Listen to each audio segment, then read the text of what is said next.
ओम श्री गणेशाय नमः। ओम गम गणपते नमः। ओम श्री परमात्मने नमः। श्री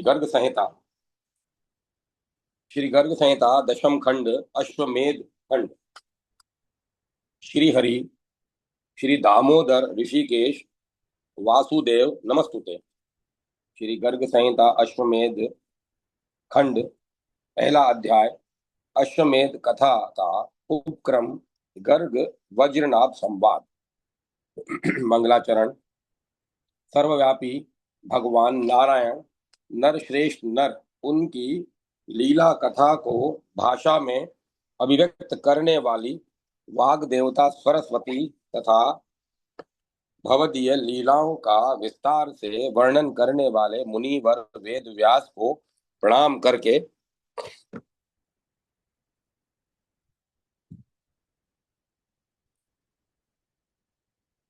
जय इतिहास पुराण आदि का उच्चारण करें।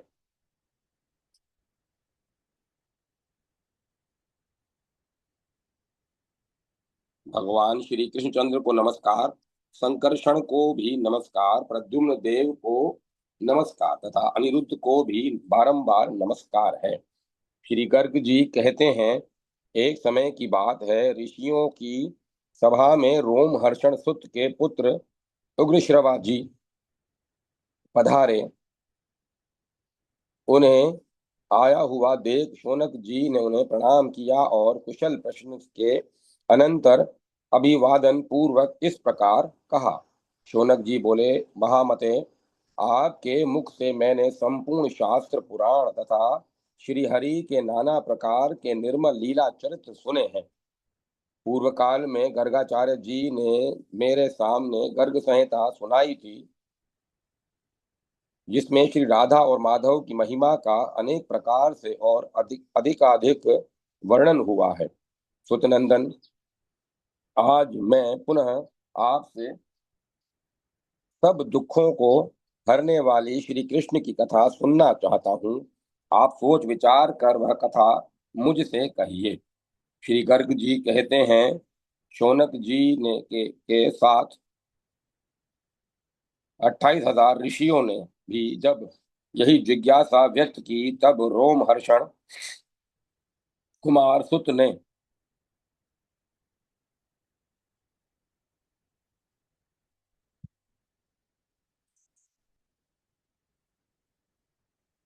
भगवान श्री हरि के चरणाविंदों का स्मरण करके इस प्रकार कहा।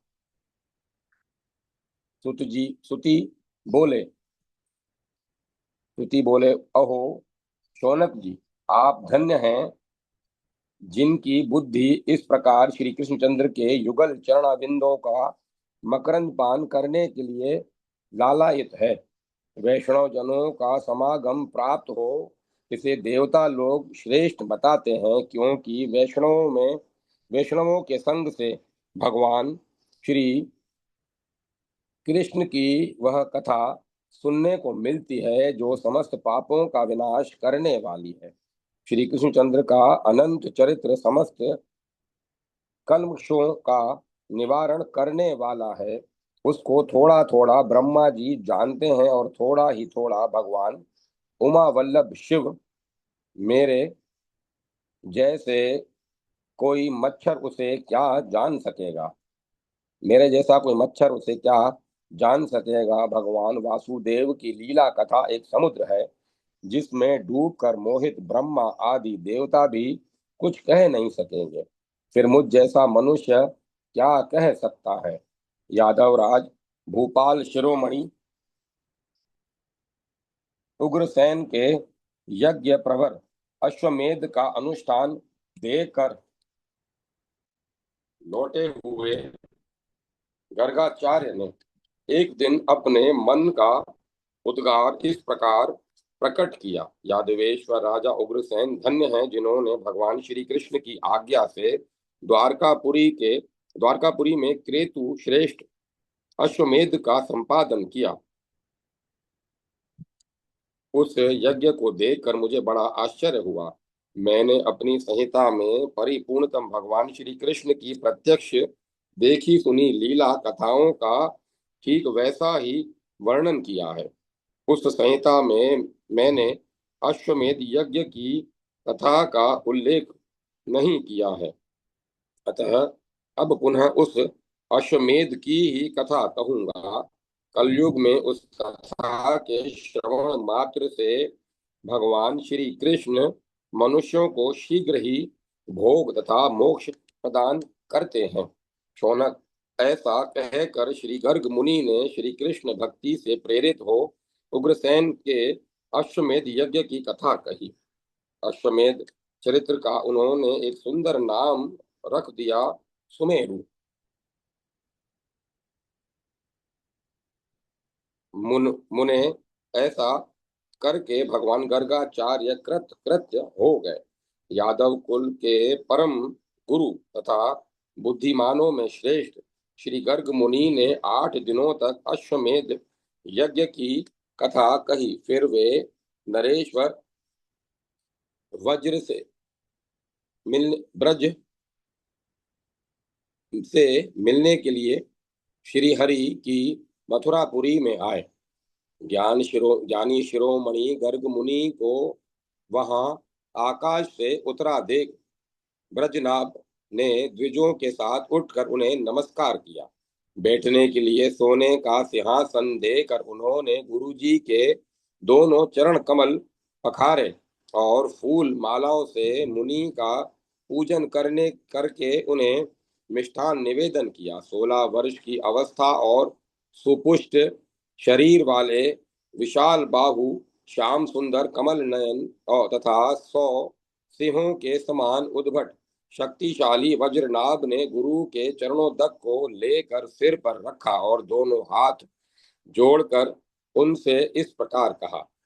वज्रनाभ वज्रनाभ ने ब्रजनाभ ने कहा, महान ब्राह्मण, आपको नमस्कार है, आपका स्वागत है।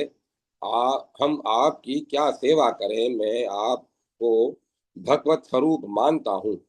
आप ब्रह्म ऋषियों में परम श्रेष्ठ हैं। गुरु ब्रह्मा हैं, गुरु रुद्र हैं, गुरु ही बृहस्पति हैं तथा गुरुदेव साक्षात नारायण हैं। उन श्री गुरु को नमस्कार है।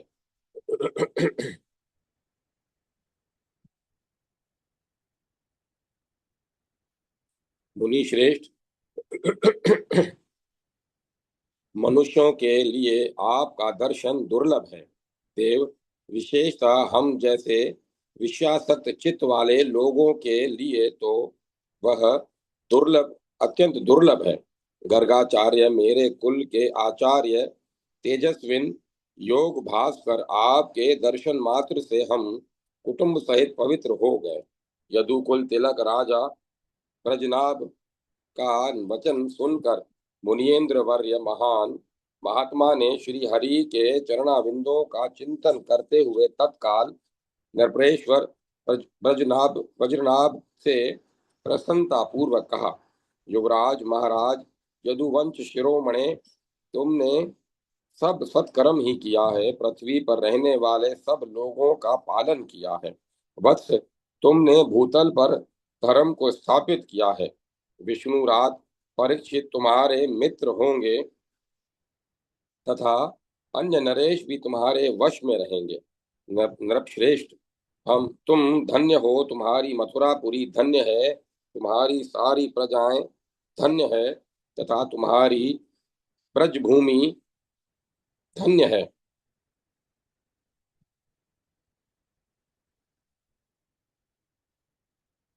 तुम श्री कृष्ण बलराम प्रद्युम्न तथा अनिरुद्ध का भजन करते हुए उत्तम भोग भोगो।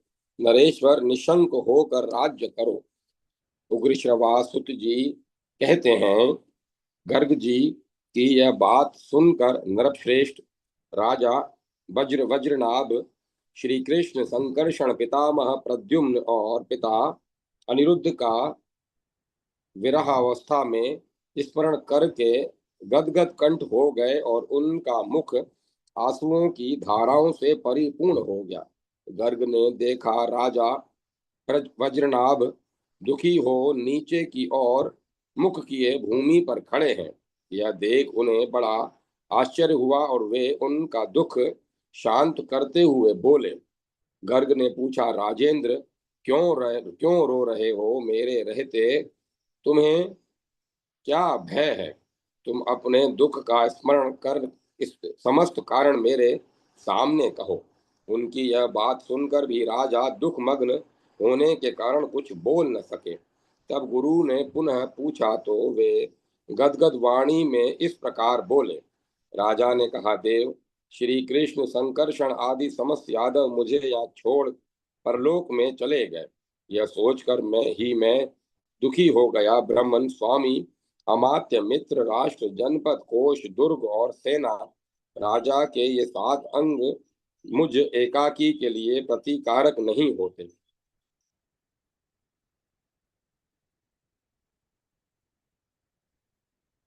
मैंने भगवान श्री कृष्ण का चरित्र न तो देखा है और न किसी से सुना ही है। आप वह चरित्र मुझसे कहिए। मैंने अपनी आंखों से तो केवल यादवों का संहार ही देखा है, अतः मेरा दुख दूर नहीं हो रहा है। चतुर्व्यूह रूपधारी श्री हरि ने पहले जिस पुरी को सुशोभित किया था, वह भी समुद्र में डूब गई। और भगवान श्री कृष्ण भी भक्ति में और भगवान श्री कृष्ण भी भक्ति के परम धाम गोलोक को चले गए।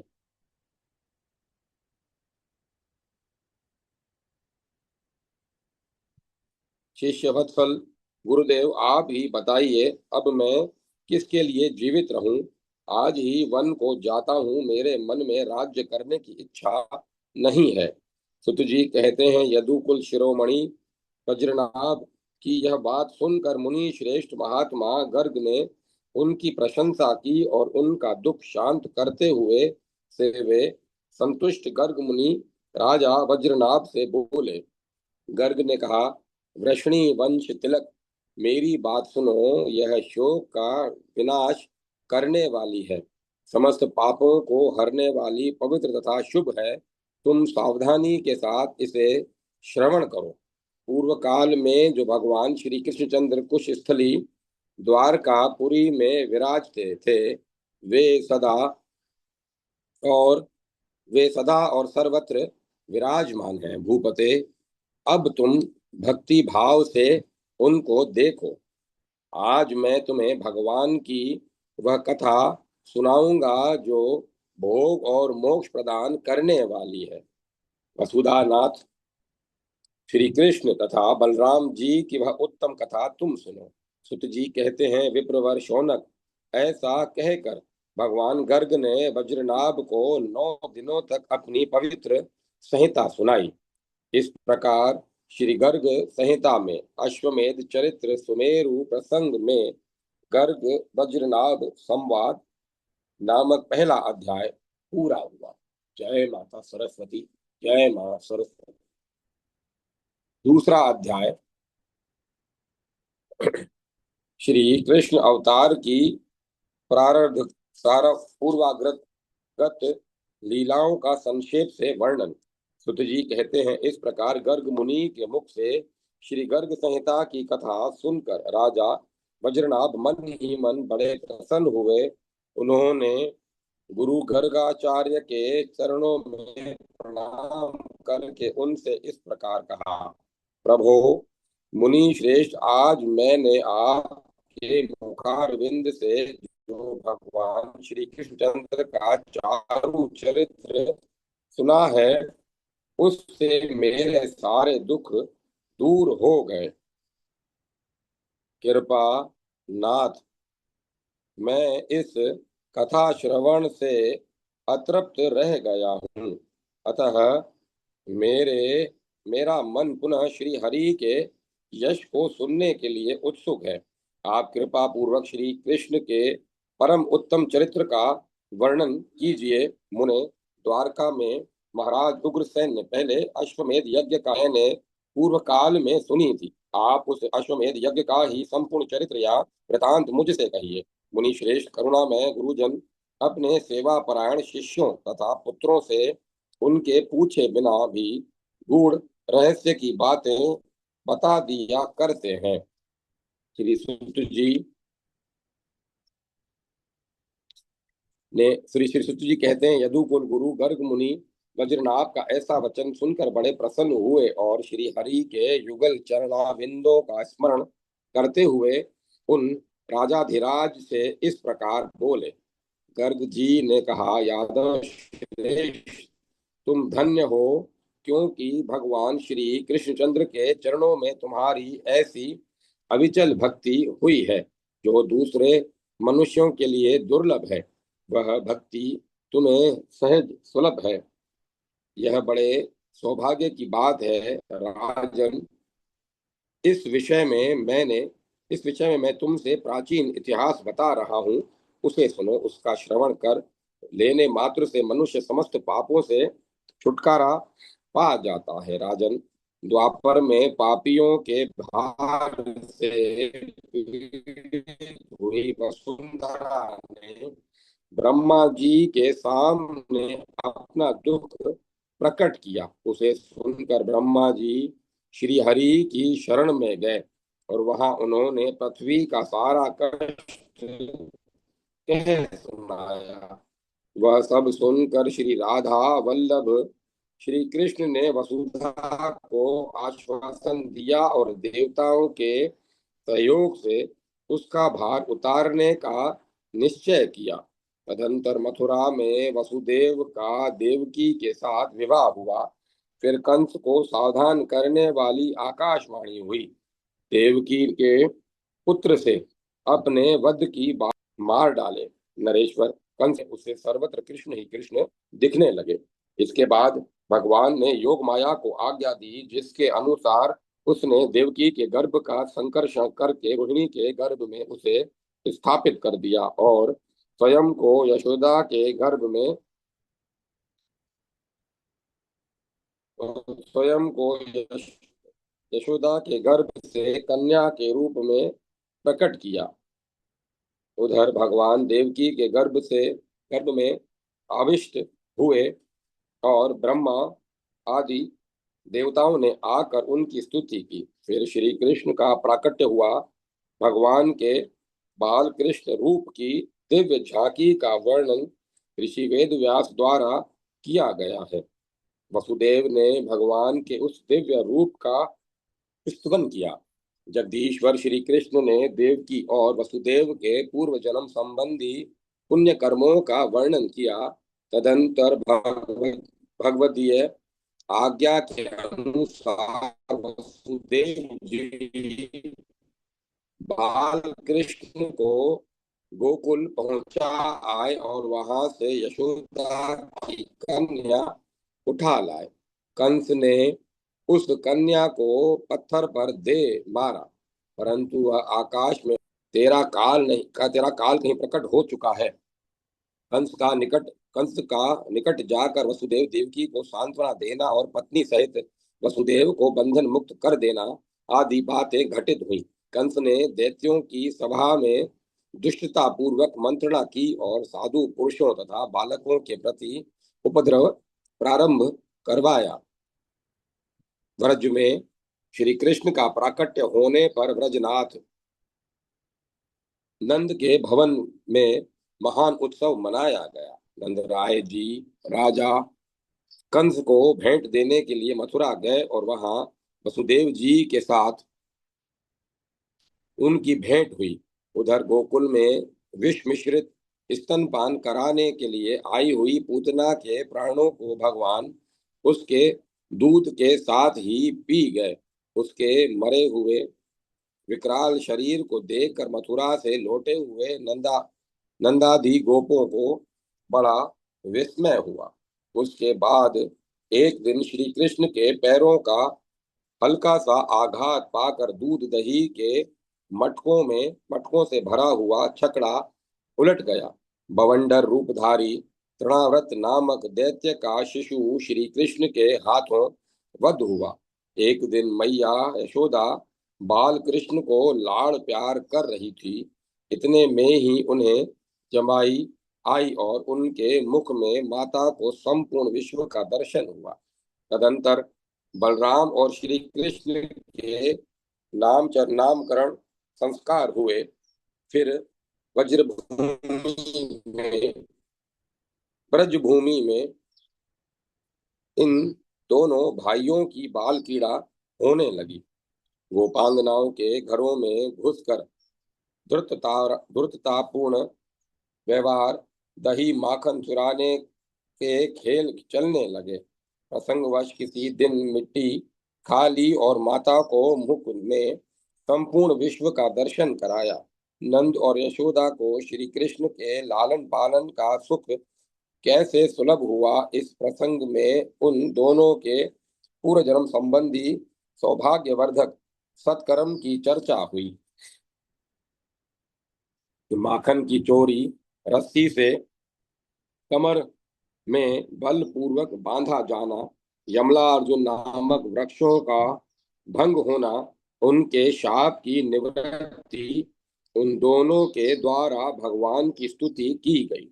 बाल कीड़ा उपनंद आदि की मंत्रणा, वहां से वृंदावन गमन, वहां समयस्क ग्वाल बालों के साथ बछड़े चराना, उसी प्रसंग में वत्सासुर, बकासुर और अधासुर का वध, सखाओं के साथ श्री हरि का यमुना तट पर प्रसन्नता पूर्वक भोजन, ब्रह्मा जी के द्वारा बछड़ों और ग्वाल बालों का हरण, श्री कृष्ण का स्वयं ग्वाल बाल और बछड़े बन जाना, ब्रह्मा जी का जाना और फिर मोह निवृत्त होने पर लौटकर भगवान की स्तुति करना, श्री कृष्ण का गोप बालकों के साथ विहार तथा ब्रज में गमन, गोचरण के प्रसंग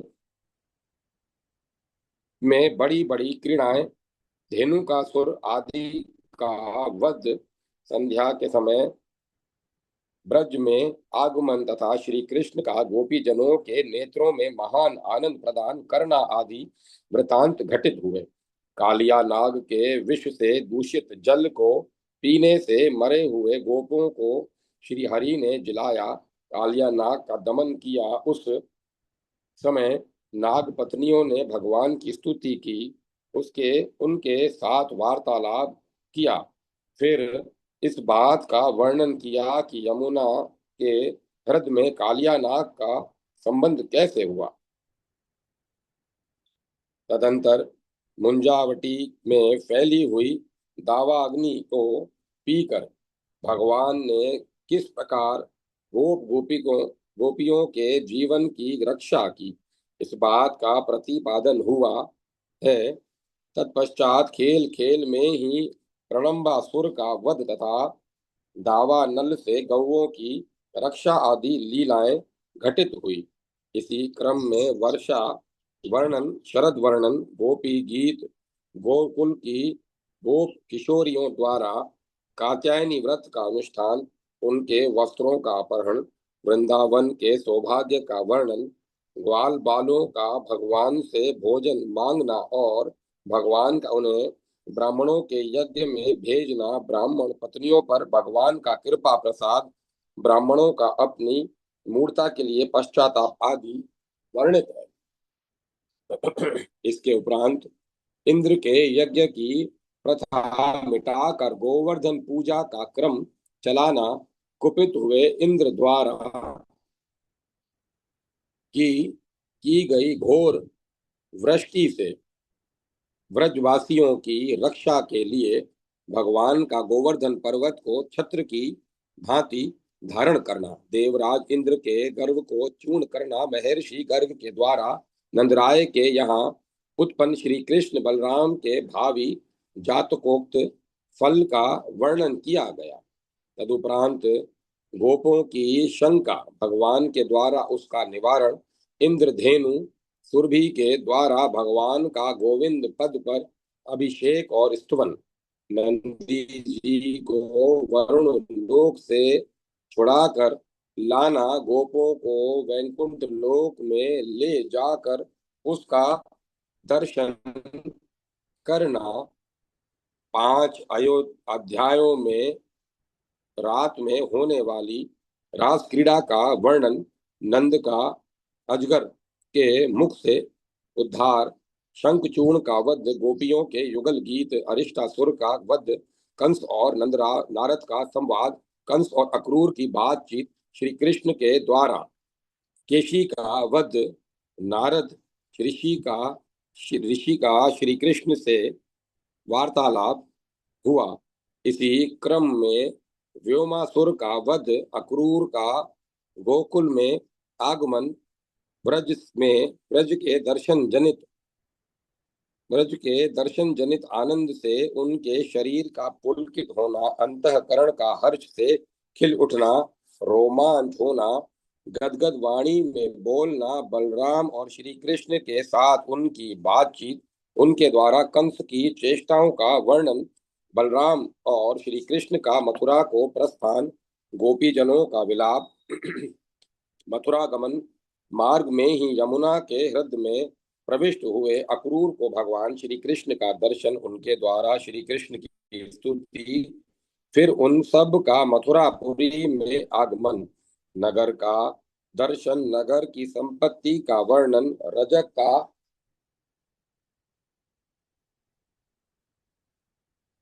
शिर छेदन, दर्जी को वरदान, सुदामा माली को वरदान, कुब्जा को श्री कृष्ण का दर्शन होना, कंस के धनुष का भंजन, उनके सैनिकों का वध, कंस को कंस को दुर्निमित्तों का दिखाई धोना देना, कंस का रंगोत्सव, कुवलयापीड़ नामक हाथी का युद्ध में मारा जाना, पूर्ववासियों को बलराम और श्री कृष्ण का दर्शन, उनके प्रति नागरिकों के मन में प्रेम की वृद्धि, रंगशाला में मल्लों का मारा, कृष्ण बलराम द्वारा माता पिता को आश्वासन तथा समस्त सुहृदों को तोषदान, उग्रसेन का राजा के पद पर अभिषेक, नंद आदि गोपों को ब्रजभूमि की ओर लौटाना, श्री कृष्ण बलराम का किंचित द्विजातीय संस्कार, गुरु के घर जाकर विद्या अध्ययन, उनके मरे हुए पुत्र को यमलोक से लाकर लौटाना, इस प्रसंग में पंचजन्य नामक दैत्य का वध हुआ। इसके पश्चात श्री कृष्ण का मथुरा आगमन, मथुरापुरी में महान उत्सव, उद्धव को ब्रज में भेजना, गोपियों का विलाप, उद्धव द्वारा उन्हें सांत्वना प्रदान, ब्रजवासियों से मिलने के लिए श्री कृष्ण का नंद के गोकुल में आना, फिर कोल दैत्य का वध, कुब्जा मिलन, अक्रूर को हस्तिनापुर भेजना तथा पांडवों के प्रति विषमतापूर्ण बर्ताव रोकने के लिए धृतराष्ट्र को समझाना इत्यादि प्रसंग का वर्णन किया गया। इस प्रकार श्री गर्ग संहिता में अश्वमेध चरित्र सुमेरु की लीलाओं का वर्णन नामक दूसरा अध्याय पूरा हुआ। जय माता सरस्वती, जय मां सरस्वती। तीसरा अध्याय जरासंध के आक्रमण से लेकर पारिजात हरण तक की श्री कृष्ण लीलाओं का संक्षिप्त वर्णन। गर्ग जी कहते हैं, राजन, अपने दामाद कंस के वध का समाचार सुनकर राजा जरासंध संतप्त हो उठा। उसने कई अश्वनी सेनाएं लेकर मथुरापुरी पर अनेक बार आक्रमण किया और उसकी समस्त सेनाओं का श्री कृष्ण और बलराम ने संहार कर डाला। अभय उभय पक्ष की सेनाओं में बारंबार युद्ध का अवसर आने पर श्री कृष्ण ने विश्वकर्मा द्वारा समुद्र में द्वारका नामक दुर्ग की रचना करवाई। इसी बीच में काल यवन का भी आक्रमण हुआ और मुचकुंद द्वारा उसका वध करवाकर भगवान ने उनके मुख से अपना स्तुवन सुना। फिर उन्हें वर देकर बद्रिकाश्रम भेज दिया और वहां से लौटकर मलेच्छ सैनिकों का वध करके उन सब का धन द्वारकापुरी में पहुंचाने की व्यवस्था की। इतने में ही घमंडी राजा जरासंध आ पहुंचा। भगवान किसी विशेष अभिप्राय से अब की बार युद्ध छोड़कर उसके सामने से पलायन कर गए। रेवत नाम वाले राजा ने द्वारकापुरी में आकर अपनी कन्या रेवती बलदेव जी के हाथ में समर्पित कर दी। एक समय राजकुमारी रुक्मणी का प्रेम प्रसंग सुनकर भगवान श्री कृष्ण कुंडिनपुर में गए और वहां अंबिका देवी के मंदिर से अपनी प्रेयसी रुक्मणी का अपहरण करके वहां से समस्त राजाओं को जीतकर द्वारकापुरी को निकल गए। तब राजाओं ने चेदी राज शिशुपाल को सांत्वना दी और उसे चुपचाप घर लौट जाने को कहा। तत्पश्चात वह विशेष प्रतिज्ञा के साथ रुक्मी युद्ध के मैदान में उतरा। श्री कृष्ण ने पहले तो उसके साथ युद्ध किया, फिर उसे रथ में बांध कर उसका मुंडन कर दिया। इससे रुक्मणी को बड़ा दुख हुआ। बलराम जी ने समझा बुझा कर उन्हें शांत किया और बलराम जी के ही कहने से रुक्मी को बंधन से छुटकारा मिला। इसके बाद द्वारकापुरी में पहुंचकर श्री कृष्ण का रुक्मणी के साथ बड़े आनंद से विधि पूर्वक विवाह संस्कार संपन्न हुआ। तत्पश्चात प्रद्युम्न की उत्पत्ति कही गई। उनका सुति का गार से अपहरण हुआ। माया मायावती के कथन से अपने पूर्व वृतांत को जानकर प्रद्युम्न ने शम्रासुर का वध किया। फिर वे अपने घर लौट आए। इससे द्वारका वासियों को बड़ा संतोष हुआ। सत्राजित नामक यादव ने भगवान सूर्य की कृपा से समंतक मणि प्राप्त की। उसे एक दिन श्री हरि ने मांगा। उसी मणि को अपने गले में बांधकर सत्राजित के छोटे भाई प्रसेनजीत शिकार खेलने के लिए वन में गए। वहां एक सिंह ने उनको मार डाला। इससे श्री हरि पर कलंक आया। उनका उसका मार्जन करने के लिए भगवान श्री कृष्ण वन में ऋषराज की गुफा में गए। वहां उन दोनों में घोर युद्ध हुआ। जामवन ने यह जानकर कि ये कोई साधारण मनुष्य नहीं, साक्षात भगवान है, उन्हें अपनी कन्या जामवती समर्पित कर दी। भगवान को जामवन की गुफा से जो मणि प्राप्त हुई थी उसे उन्होंने सत्राजीत के यहाँ पहुंचा दिया। सत्राजीत ने अपनी बेटी सत्यभामा का विवाह श्री कृष्ण के साथ कर दिया और दहेज में वह मणि उन्हें दे दी। तदंतर एक दिन बलराम जी के साथ श्री कृष्ण ने हस्तिनापुर की यात्रा की। इसी बीच में अक्रूर और कृतवर्मा की प्रेरणा से शतधन्वा ने सत्राजीत को मार डाला। यह समाचार पाते ही श्री कृष्ण ने तत्काल शतधन्वा को भी मौत के घाट उतार दिया। बलराम जी मिथिला में रहकर दुर्योधन को गदा युद्ध की शिक्षा देने लगे। इधर भगवान श्री कृष्ण अक्रूर को मणि देकर स्वयं इंद्रप्रस्थ चले गए। वहां उन्हें कालिंदी की प्राप्ति हुई। उसके साथ श्री हरि ने अपनी द्वारकापुरी में विवाह किया। इसी प्रकार मित्रविंदा और सत्या के साथ भी उनका विवाह हुआ। तदंतर भद्रा और लक्ष्मणा का भी श्री कृष्ण के साथ विवाह हुआ। एक समय श्री कृष्ण ने देवराज इंद्र को जीत कर उनके पारिजात को ले लिया और उसे द्वारकापुरी में लाकर अपनी प्रिया सत्यभामा को दे दिया। वज्रनाभ ने पूछा, मुने, भगवान श्री कृष्ण ने देवराज इंद्र को जीतकर उनके कल्प वृक्ष या पारिजात को लाकर जो अपनी प्रिया सत्यभामा को दिया, उसका क्या कारण है? यह सारी कथा मुझे विस्तार पूर्वक सुनाइए। श्री गर्ग जी ने कहा, किसी समय देव ऋषि नारद स्वर्ग से पारिजात का एक फूल लेकर द्वारकापुरी में आए। वह फूल लेकर श्री कृष्ण ने अपनी पटरानी श्री रुक्मणी जी के हाथ में दे दिया। इससे सत्यभामा को बड़ा दुख हुआ। वे कोप भवन में चली गई। श्री कृष्ण वहां जाकर कुपित हुई सत्यभामा से मिले और बोले, तुम दुख न मानो, मैं तुम्हें पारिजात का वृक्ष ही लाकर दे दूंगा। उसी समय इंद्र ने आकर श्री कृष्ण के समक्ष भौमासुर की सारी चेष्टाएं बताई। जब सुनकर भगवान के भगवान ने हाथ जोड़े हुए इंद्र की ओर देखते हुए कहा, श्री कृष्ण बोले, वृत्रसूदन, देखिए मेरी प्रिया सत्यभामा दुखी होकर रो रही है। इसका यह रोदन पारिजात वृक्ष के लिए है, भरे वृक्ष के लिए ही है। बताइए मैं क्या करूं? अरे, यदि आप सत्यभामा के लिए पारिजात वृक्ष दे देंगे तो मैं सेना सहित भौमासुर का संहार कर डालूंगा, इसमें संशय नहीं है।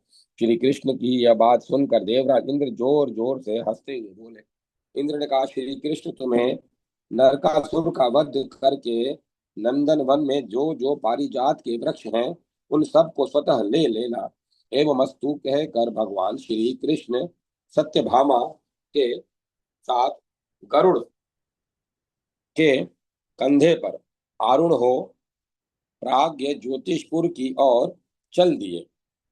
जब इंद्र स्वर्ग को लौट गए तब सत्यभामा ने स्वयं श्री हरि से कहा। सत्यभामा बोली, जगतपते आप पहले इंद्र से वृक्षराज पारिजात को ले लें। अरे, अपना काम निकल जाने पर इंद्र आपका प्रिय कार्य नहीं करेंगे। प्रिया की यह बात सुनकर प्रियतम ने उससे कहा। श्री कृष्ण बोले, यदि मेरे मांगने पर अमरेश्वर इंद्र पारिजात नहीं देंगे तो मैं पुरंदर की छाती पर जहाँ शची देवी चंदन का लेप लगाती है गदा से चोट करूंगा। ऐसा कहकर भगवान श्री कृष्ण भौमासुर के नगर में गए। वह नगर नाना प्रकार के 7 दुर्गों और बड़े बड़े असुरों में प्रविष्ट आविष्ट था, बड़े बड़े असुरों से आविष्ट था। श्री कृष्ण ने उन सब को काल के गाल में डाल दिया। तदंतर सेना सहित नर्क अस्त्र शस्त्रों की वर्षा करता हुआ सामने आया। श्री हरि ने चक्र चलाकर नरकासुर के 2 टुकड़े कर डाले तथा गरुड़ के द्वारा उसकी सारी सेना का संहार कर डाला। भौमासुर को मारकर यदुकुल तिलक जगन्नाथ ने उसके सारे उत्तम रत्न ग्रहण कर लिए। वहां उन्होंने कुमारी कन्याओं का एक विशाल समुदाय देखा। उनकी संख्या 16,100 थी। वे दैत्यों, सिद्धों और नरेशों की कुमारियां थी। श्री हरि ने उन सब को अपनी द्वारकापुरी में भेज दिया। फिर वे इंद्र की मणि और छत्र लेकर तथा देव माता अदिति के दोनों कुंडल प्राप्त करके पारिजात वृक्ष लाने के लिए इंद्रपुरी की ओर चले। इस प्रकार श्री गर्ग संहिता के अंतर्गत अश्वमेध चरित्र सुमेरु में श्री कृष्ण की कथा का वर्णन नामक तीसरा अध्याय पूरा हुआ। जय माता सरस्वती, जय माता सरस्वती। चौथा अध्याय पारिजात हरण। श्री गर्ग जी कहते हैं, राजन, स्वर्ग में जाकर इंद्र को उनका छत्र और मणि देकर श्री कृष्ण ने माता अदिति को उनके दोनों कुंडल अर्पित कर दिए। उसके बाद अपना अभिप्राय व्यक्त किया। श्री हरि के अभिप्राय को जानकर भी जब इंद्र ने पारिजात वृक्ष नहीं दिया तब माधव ने देवताओं को पराजित करके पारिजात को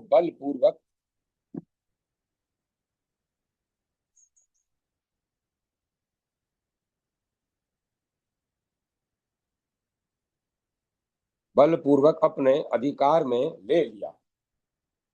सुत जी कहते हैं, शौनक, यह कथा सुनकर यादव नरेश वज्र को बड़ा विस्मय हुआ। श्री हरि के गुणों में श्रद्धा रखते हुए उन्होंने पुनः अपने गुरु से पूछा। ब्रह्मन इंद्र तो देवताओं के राजा हैं। वे यह जानते हैं कि श्री कृष्ण साक्षात परमेश्वर श्री हरि है। तथापि उन्होंने भगवान के प्रति अपराध कैसे किया, ये ठीक ठीक बताइए। इंद्र की चेष्टा को सत्यभामा ने पहले ही भांप लिया था और श्री कृष्ण के काम ने सुस्पष्ट बता भी दिया था। अतः इस प्रसंग को सुनने के लिए मेरे मन में बड़ी उत्कंठा है। आप इंद्र हैं। इंद्र और माधव के इस युद्ध का मेरे समक्ष विस्तार पूर्वक वर्णन कीजिए। श्री गर्ग जी बोले, राजन, अदिति ने भगवान श्री कृष्ण की स्तुति की और इंद्र ने भी पारिजात ले जाने के लिए स्वीकृति दे दी। तब भगवान श्री कृष्ण नंदन वन में गए और वहां बहुत से पारिजात वृक्षों का अवलोकन करने लगे। उन सब के बीच में एक महान वृक्ष था जो बड़ी सी मंजरियों के पुंज को धारण किए अनुपम शोभा पा रहा था। कहते हैं वह वृक्ष क्षीर सागर के मंथन से प्रकट हुआ था। उससे कमल की सी सुगंध निकल रही थी। वह देवताओं के लिए सुखद वृक्ष तांबे के समान रंग वाले नूतन पल्लवों से परिवेष्टित था। वह सुंदर दिव्य वृक्ष उस वन का विभूषण था और उसकी छाल सुनहले रंग की थी। उस पारिजात वृक्ष को देखकर मानिनी सत्यभामा ने माधव के साथ, श्री कृष्ण इस संपूर्ण वन में यही वृक्ष सबसे श्रेष्ठ है, अतः मैं इसी को पसंद करती हूँ। प्रिया के इस प्रकार कहने पर जगदीश्वर श्री कृष्ण ने हंसते हुए पारिजात वृक्ष को उखाड़कर लीला पूर्वक गरुड़ की पीठ पर रख लिया। उसी समय क्रोध से भरे हुए समस्त वनपाल धनुष बाण धारण किए उठे और फड़कते हुए आठों होठों से श्री कृष्ण को संबोधित करके इस प्रकार कहने लगे, ओ मनुष्य, यह इंद्र वल्लभा महारानी शची का वृक्ष है। तुमने क्यों इसका अपहरण किया है? अपनी इच्छा से अकस्मात हमें सबको तिनके के समान समझकर हमारा अपकार करके तुम कहाँ जाओगे? पूर्व काल में समुद्र मंथन के समय देवताओं ने इंद्राणी की प्रसन्नता के लिए इस वृक्ष को उत्पन्न किया है। इससे लेकर तुम सुकुशल नहीं रह सकोगे। जिन्होंने पहले समस्त पर्वतों के पंख काट गिराए थे, उन व्रतासुर निषूदन वीर महेंद्र को जीत कर ही तुम इस वृक्ष को ले जा सकोगे। अतः महावीर, पारिजात को यहीं छोड़कर चले जाओ। हम देवराज इंद्र के अनुचर हैं, इसीलिए यह वृक्ष तुम्हें नहीं ले जाने देंगे। जब साक्षात पुरंदर यह पारिजात वृक्ष तुम्हें दे देंगे तब हम नहीं रोकेंगे। इस उस दशा में हम केवल वन के रक्षक होंगे, इस वृक्ष के नहीं। वन वन रक्षकों का यह भाषण सुनकर सत्यभामा रोष से तमतमा उठी। नरेश्वर श्री हरि तो चुप रह गए, किंतु सत्यभामा निर्भय होकर उन राक्षसों से बोली। सत्या ने कहा, यदि यह पारिजात अमृत मंथन के समय समुद्र से प्रकट हुआ तब तो यह सामान्यतः संपूर्ण लोकों की संपत्ति है। तुम्हारी शची अथवा देवराज इंद्र इस पारिजात के कौन होते हैं? उन्हें अकेले इस पर अपना स्वत्व जताने का क्या अधिकार है? समुद्र से प्रकट हुई वस्तु को अकेले देवराज इंद्र कैसे ले सकते हैं? वन रक्षकों, जैसे अमृत, जैसे चंद्रमा और जैसे लक्ष्मी समस्त संसार की साधारण संपत्ति है, उसी प्रकार यह पारिजात वृक्ष भी बड़ी, यदि अपने पति के बाहुबल का भारी घमंड लेकर शची झूठे ही इसे अपने वश में रोक रखना चाहती है तो जाओ, यह कह दो, क्षमा करने की आवश्यकता नहीं है, उनसे जो कुछ करते बने कर ले। सत्यभामा पारिजात वृक्ष का अपहरण करवा रही है, तुम शीघ्र जाकर उस पुलोम दानव की पुत्री को मेरी यह बात कह सुनाओ, जिसका एक एक अक्षर अत्यंत गर्व और उद्दंडता से भरा हुआ है। वह यह वचन सत्यभामा कहती है, यदि तुम पति की प्राण वल्लभा हो और यदि पति देव तुम्हारे वश में है तो पारिजात का अपहरण करने वाले मेरे पति के हाथ से इस वृक्ष को रोक लो। मैं तुम्हारे पति इंद्र को भी जानती हूँ। तुम सब देवता क्या हो यह सब मैं अच्छी तरह समझती हूँ, तथापि मैं मानुषी होकर भी तुम्हारे इस पारिजात का अपहरण करवा रही हूँ। तुम रोक सको तो रोको। श्री गर्ग जी कहते हैं, श्री कृष्ण वल्लभा की यह बात कर बेचारे वन रक्षक सन्न हो गए। उन्होंने इंद्राणी के निकट जाकर उनकी कही हुई सारी बातें ज्यों की त्यों सुना दी। रक्षकों की बात सुनकर शची को बड़ा रोष हुआ। देवराज इंद्र श्री कृष्ण को रोकने के लिए नहीं जा रहे थे, अतः वे खिज कर बोली। शची ने कहा, देवराज तुम वज्रधारी हो, पाक शासन और वृतासुर के विनाशक हो। तुम्हें तिनके के समान समझकर अत्यंत बलशाली माधव ने अपनी प्रियतमा सत्यभामा के लिए मेरा पारिजात ले लिया है। अतः तुम उस वृक्षराज को उनके हाथ से छुड़ाओ, छुड़ाओ, छीन लो। श्री कृष्ण सत्यभामा के वश में रहने वाली है, वे नारी के हाथ के खिलौने हैं। तुम महासमर में उन्हें पारिजात पराजित करके पारिजात को अपने अधिकार में ले लो। तुमने पूर्व काल में वज्र से पर्वतों के पंख काट डाले हैं, अतः भय छोड़कर देवताओं की सेना साथ में युद्ध के लिए जाओ। शची की यह बात सुनकर नमूची सुदन इंद्र ने भयभीत होकर होने के कारण जब युद्ध के लिए मन नहीं उठाया, तब कोप भरी पत्नी ने उन्हें बारंबार प्रेरित किया। तब इंद्र मदमत हो क्रोध पूर्वक श्री कृष्ण की निंदा करते हुए बोले। इंद्र ने कहा, सुमुखी, जिसने तुम्हारा पारिजात लिया है उसे युद्ध भूमि में 100 पर्व वाले वज्र से ही मैं निश्चय ही मार गिराऊंगा। राजन, ऐसा कहकर इंद्र ऐरावत हाथी पर आरूढ़ हुए। उस हाथी के 3 दंड थे, उसकी पीठ पर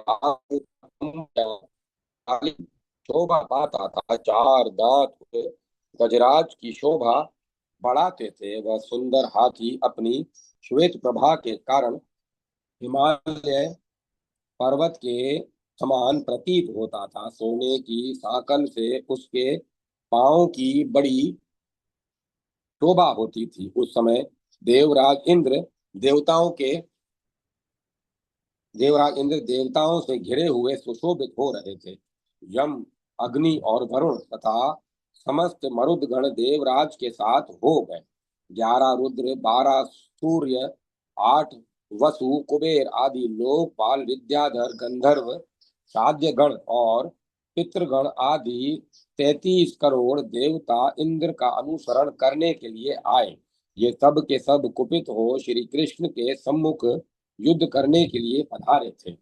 इनमें से कुछ देवताओं को तो देवराज इंद्र ने अपनी सहायता के लिए बुलवाया था, और कुछ को देवऋषि नारद ने स्वयं प्रेरणा देकर भेजा था। इंद्र हाथ में वज्र लेकर खड़े हुए, साथ ही दूसरे दूसरे देवता परिघ, खड्ग, गदा, शूल और फरसे लेकर युद्ध के लिए तैयार हो गए। इस प्रकार श्री गर्ग संहिता के अंतर्गत अश्वमेध चरित्र सुमेरु में पारिजात हरण नामक चौथा अध्याय पूरा। जय मां सरस्वती, जय मां सरस्वती। 5वां अध्याय, देवराज और उनकी देवसेना के साथ श्री कृष्ण का युद्ध तथा विजय लाभ, पारिजात का द्वारकापुरी में आरोपण। श्री गर्ग जी कहते हैं, राजन, श्री कृष्णचंद्र ने जब देखा कि देवराज इंद्र गजराज ऐरावत पर विराजमान हो देवताओं से घिर कर युद्ध के लिए उपस्थित हैं, उन्होंने स्वयं शंख बजाया और उसकी ध्वनि से संपूर्ण दिशाओं को भर दिया। साथ ही वज्रोल्पम बाण समूहों की वर्षा प्रारंभ कर दी। उस समय दिशाओं और आकाश को बहुसंख्यक बाणों से व्याप्त देख समस्त देव चक्रधारी श्री कृष्णचंद्र के ऊपर बाणों की वृष्टि करने लगे। नरेश्वर भगवान श्री कृष्ण ने देवताओं के छोड़े हुए एक एक शस्त्र के अपने बाणों द्वारा लीला पूर्वक सहस्त्र सहस्त्र टुकड़े कर डाले। पाशधारी वरुण के नागपाश को सर्पभोजी गरुड़ काट डालते थे। यमराज के चलाए हुए लोक भयंकर दंड को भगवान श्री कृष्ण ने गदा के आघात से अनायास ही भूमि पर गिरा दिया। फिर चक्र का प्रहार करके कुबेर की शिविका को तिल तिल करके काट डाला। सूर्य देव को क्रोध पूर्ण दृष्टि से देखकर श्री कृष्ण ने हठ प्रतिभ कर दिया। महान अग्निदेव को सामने आया देख श्री हरि ने मुख से पी लिया। तदंतर रुद्रगणों के द्वारा छोड़े गए त्रिशूलों को श्री हरि ने रोष पूर्वक चक्र से छिन्न भिन्न कर डाला और भुजाओं से मार मार कर रुद्रों को धराशायी कर दिया। भूपते तदंतर रुद्रगण साध्य देव और विद्याधरों ने माधव के ऊपर बाण समूहों की वर्षा आरंभ की। बाणों की वर्षा करके करती हुई समस्त देव सेना को सामने आई देख सत्यभामा को युद्ध स्थल में बड़ा भारी भय हो गया। उन्हें डरी हुई देख गोविंद ने कहा, सत्य तुम भय न करो, मैं यहाँ आई हुई सारी देव सेना का संहार कर डालूंगा, इसमें संशय नहीं है। ऐसा कहकर कुपित हुए भगवान श्री कृष्ण ने शांग्र धनुष से छूटे हुए बाणों द्वारा देवताओं को उसी प्रकार मार भगाया जैसे सिंह अपने पंजों की मार से सियारों को खदेड़ देता है। तदंतर कंस निषुधन श्री कृष्ण ने कुपित होकर गरुड़ से कहा, विंता नंदन तुमने इस रणमंडल में युद्ध नहीं किया। यह सुनकर विष्णु रथ गरुड़ ने कुपित होकर पत्नी सहित श्री कृष्ण को कंधे पर धारण किए हुए ही पंजों और पंखों से तत्काल युद्ध आरंभ कर दिया। वे अपनी चोंच से देवताओं को चबाते और घायल करते हुए युद्ध भूमि में विचरने लगे। गरुड़ की मार खाकर देवता लोग इधर उधर भागने लगे। राजन इंद्र और उपेंद्र दोनों महाबली वीर एक दूसरे पर बाणों की वर्षा करते हुए जल की धारा बरसाने वाले दो मेघों के समान शोभा पाते थे। राजेंद्र उस समय गरुड़ ऐरावत युद्ध करने लगे। हाथी ने अपने दांतों के आघात से गरुड़ को चोट पहुंचाई और गरुड़ ने भी अपनी चोंच और पंखों की मार से ऐरावत को छिन्न भिन्न कर डाला। यदुकुल तिलक श्री कृष्ण अकेले ही समस्त देवताओं तथा ब्रजधारी इंद्र के व वज्रधारी इंद्र के साथ जूझ रहे थे। भगवान श्री कृष्ण इंद्र पर और इंद्र मधुसूदन श्री कृष्ण पर क्रोध पूर्वक बाणों की वर्षा करने लगे। वे दोनों एक दूसरे को जीतने की इच्छा लिए जूझ रहे थे। जब अस्त्र जब सारे अस्त्र शस्त्र और बाण कट गए तब इंद्र ने तत्काल ही वज्र उठा लिया और भगवान श्री कृष्ण ने चक्र हाथ में ले लिया। देवेश्वर को वज्र और नरेश्वर श्री कृष्ण को चक्र हाथ में लिए देख उस समय चराचर प्राणियों सहित तीनों लोकों में हाहाकार मच गया।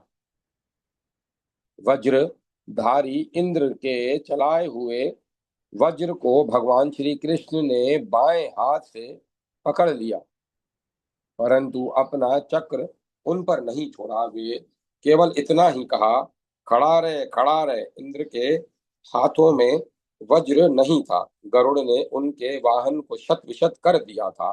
वे लज्जित और भयभीत होकर भागने लगे। उन्हें इस दशा में देखकर सत्यभामा हंसने लगी।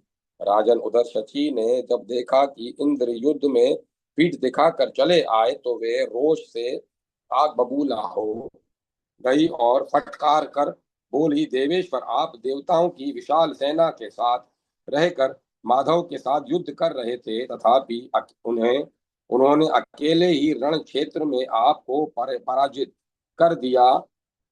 अतः देवता बल पराक्रम को अतः आपके बल पराक्रम को धिक्कार है। देवाधम, तुम चुपचाप तमाशा देखो। मैं स्वयं युद्ध स्थल में जाकर श्री कृष्ण को परास्त करूंगी और पारिजात को छुड़ा लाऊंगी, इसमें संदेह नहीं। श्री गर्ग जी कहते हैं, राजन, ऐसा कहकर क्रोध से भरी हुई शची शीघ्र ही शिविका पर आरूढ़ हो युद्ध की इच्छा से प्रस्थित हुई। फिर समस्त देवता उनके साथ युद्ध के मैदान में गए। शची को आई देख श्री कृष्ण के मन में युद्ध के लिए उत्साह नहीं हुआ। तब सत्यभामा के उदर अधर रोष से फड़कने लगे। वे श्री हरि से बोली, प्रभो, अब मैं शची के साथ युद्ध करूंगी। उनकी बात सुनकर कृष्ण ने हंसते हुए सुदर्शन चक्र उनके हाथ में दे दिया। स्वयं पारिजात को गरुड़ पर रखकर उसे पकड़ लिया। तब श्री हरि प्रिया सत्यभामा क्रोध पूर्वक करने पर उतर आई। तब ब्रह्मांड में सर्वत्र महान कोलाहल मच गया। नरेश्वर, ब्रह्मा और इंद्र आदि सब देवता भयभीत हो गए। राजन, उसी समय इंद्र की प्रेरणा से देवगुरु बृहस्पति जी वहां आए। आकर उन्होंने युद्ध की इच्छा रखने वाली पुलोम पुत्री शची को रोका। बृहस्पति बोले, शची, मेरी बात सुनो। यह अनेक प्रकार की बुद्धि और विचार देने वाली है। श्री कृष्ण तो साक्षात भगवान हैं और बुद्धिमती सत्यभामा साक्षात लक्ष्मी। इंद्र प्रिय, तुम उनके साथ कैसे युद्ध करोगी? अतः श्री कृष्ण के प्रति अवहेलना छोड़कर घर को लौट चलो। देवेंद्र वल्लभे, सत्यभामा को पारिजात देकर समस्त देवताओं की भय से रक्षा करो।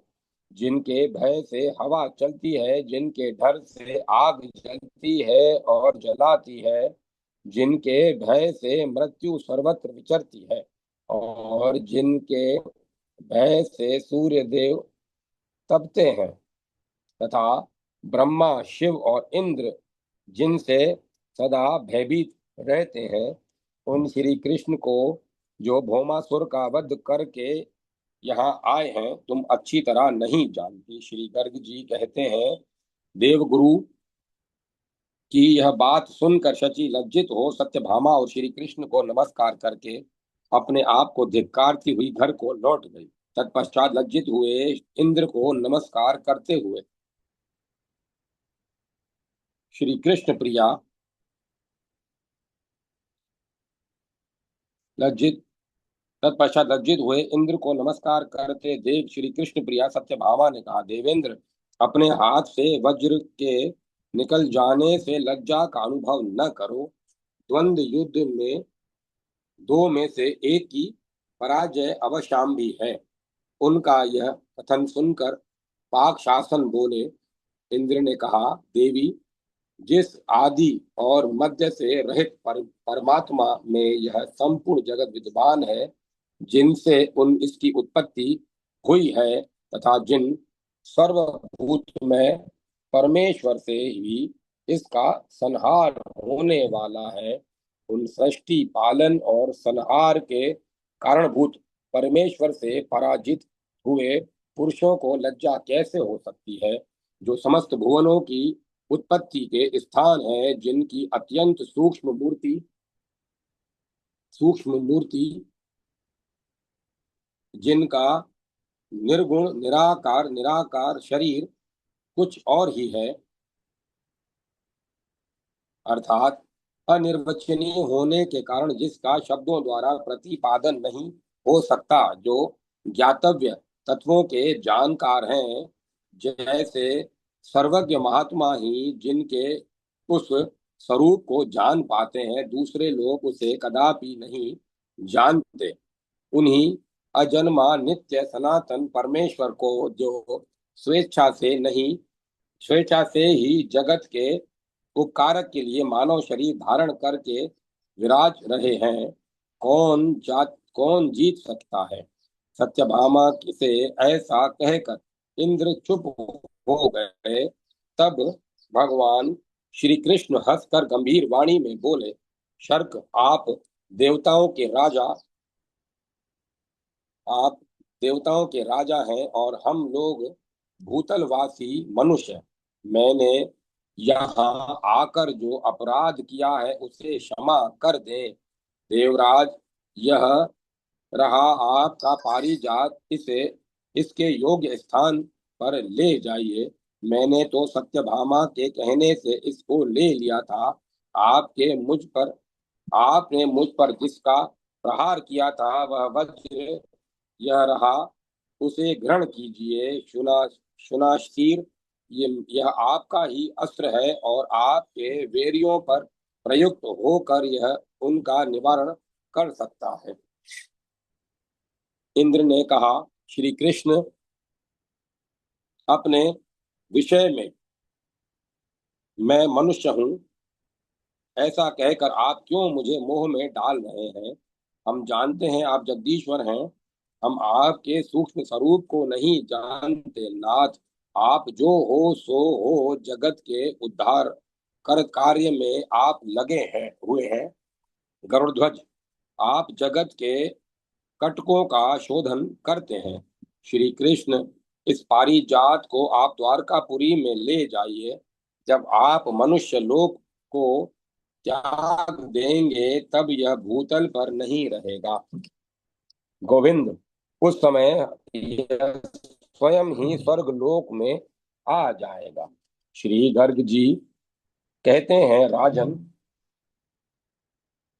यह विनय युक्त वचन सुनकर वज्रधारी को उनका वज्र लौटा कर देवेश्वरों से अपनी स्तुति सुनते हुए द्वारकानाथ श्री कृष्ण द्वारका में लौट आए। वहां के आकाश में स्थित होकर उन्होंने शंख बजाया।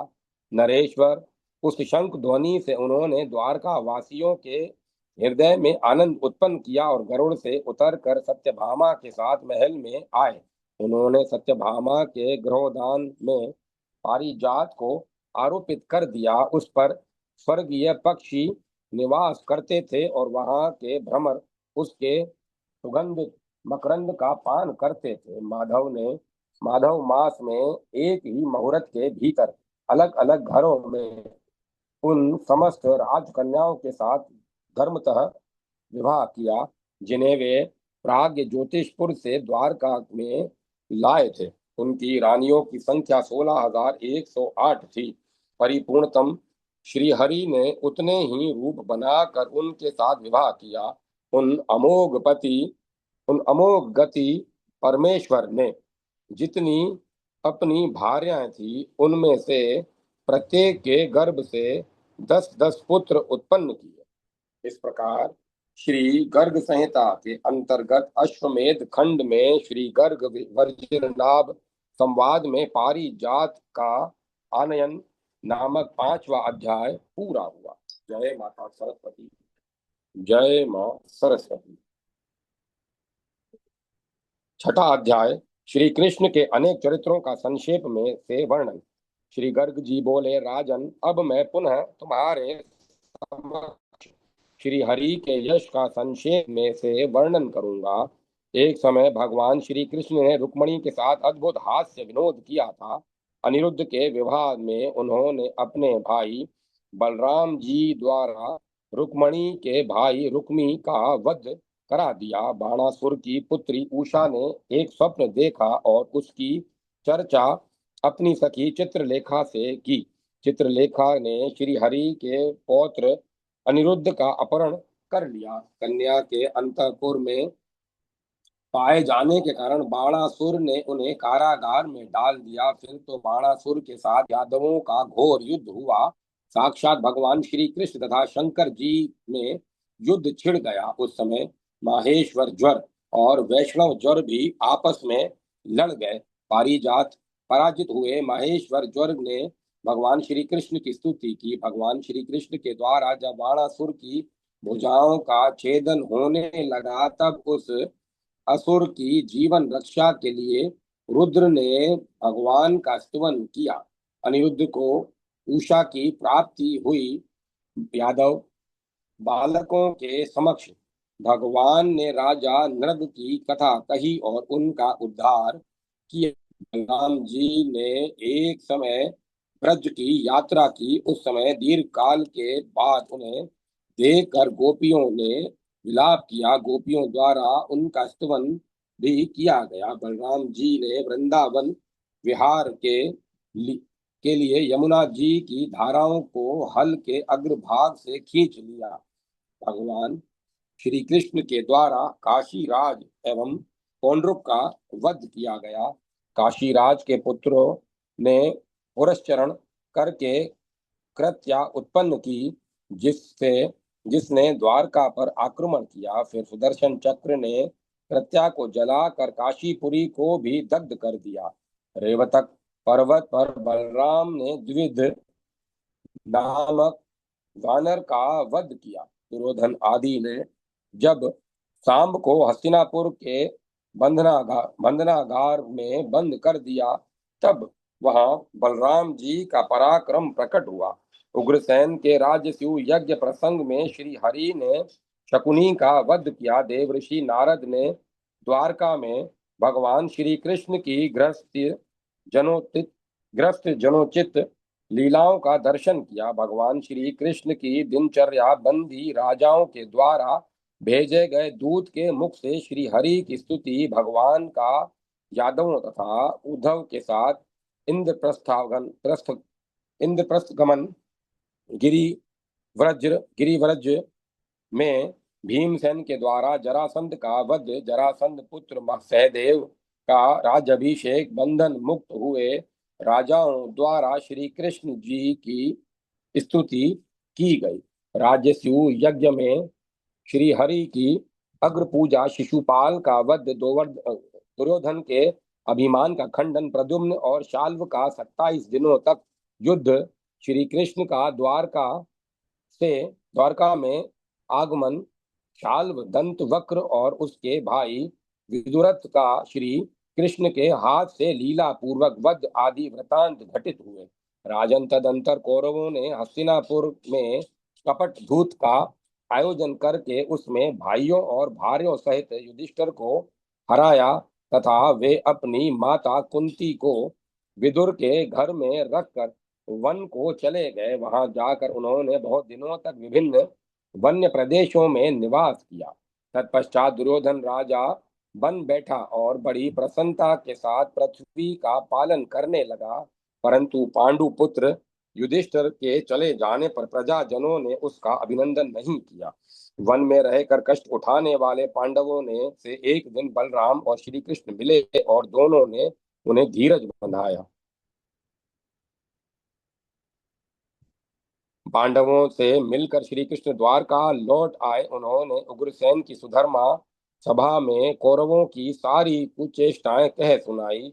यह वह सब सुनकर समस्त यादव विस्मित होकर बोले।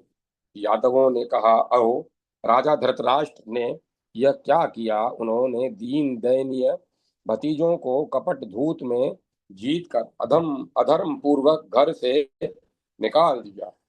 राज्य लोलुप कौरव अपने अधर्म से नष्ट हो जाएंगे और भगवान पांडवों को राज्य संपत्ति प्रदान करेंगे। श्री गर्ग जी कहते हैं, नृपेश्वर यादवों की यह बात सुनकर भगवान श्री कृष्ण सायंकाल अपने घर में आए और माता को प्रणाम किया। पुत्र को आया और प्रणाम करता देख देवकी ने प्रसन्नता पूर्वक शुभ शुभ आशीर्वाद दिया और उस सती साध्वी देवी ने बड़े प्यार से उनको भोजन कराया। तत्पश्चात श्री कृष्ण अपनी रानियों के महल में आए और प्रिया जनों से पूजित हो वहीं शयन किया।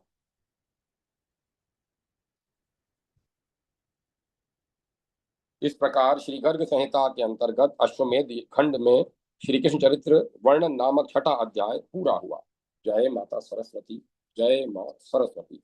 ओम नमो नारायण। ओम नमो भगवते वासुदेवाय। ओम ऐं ह्रीं क्लीं चामुंडाय विच्चे। राम लक्ष्मण जान की जय बोलो हनुमान की। जय श्री राधे कृष्ण राधे कृष्ण राधे कृष्ण। अब कथा को विराम दिया जाता है। ओम तत्सत। ओम तत्सत। ओम